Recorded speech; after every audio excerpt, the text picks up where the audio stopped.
Apple may finally let you pick your own AI assistants. WWDC 2026 is officially happening in just a few weeks, and Apple is preparing one of the largest leadership changes in company history.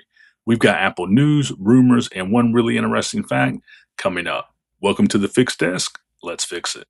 It's official. WWDC 2026 is right around the corner.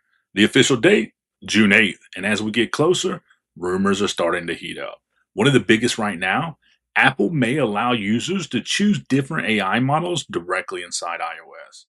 If reports are true, Apple could expand that idea and potentially let users choose from different AI providers like ChatGPT, Gemini, Claude, or other models in the future.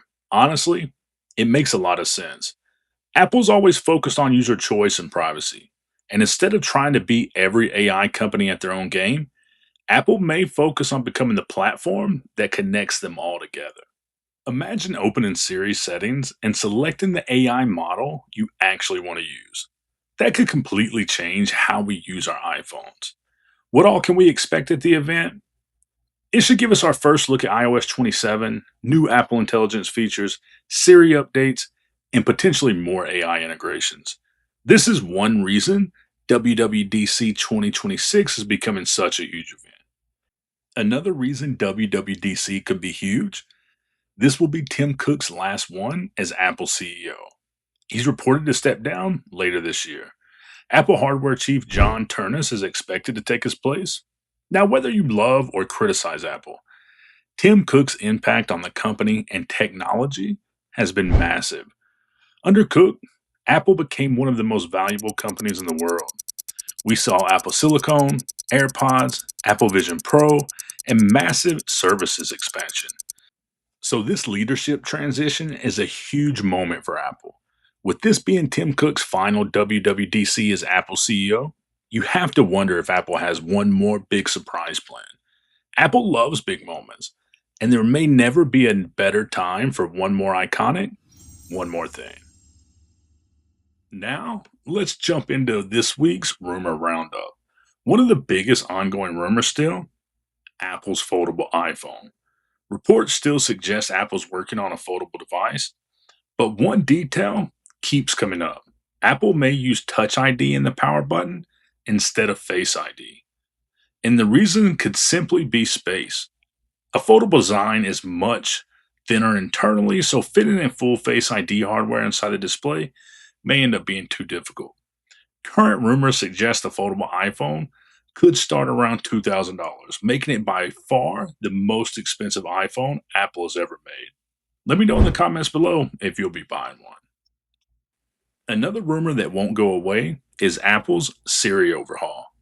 Reports continue suggesting Siri could eventually get its own standalone app experience as Apple pushes further into AI. We also know Apple partnered with Google to bring Gemini AI features into Apple Intelligence in the future, so I'm really curious to see how all of this ends up working together. Either way, people want Siri to feel smarter, faster, and more conversational.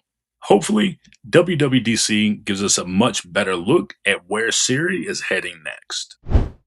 Here's what happened this week on the Fix Desk.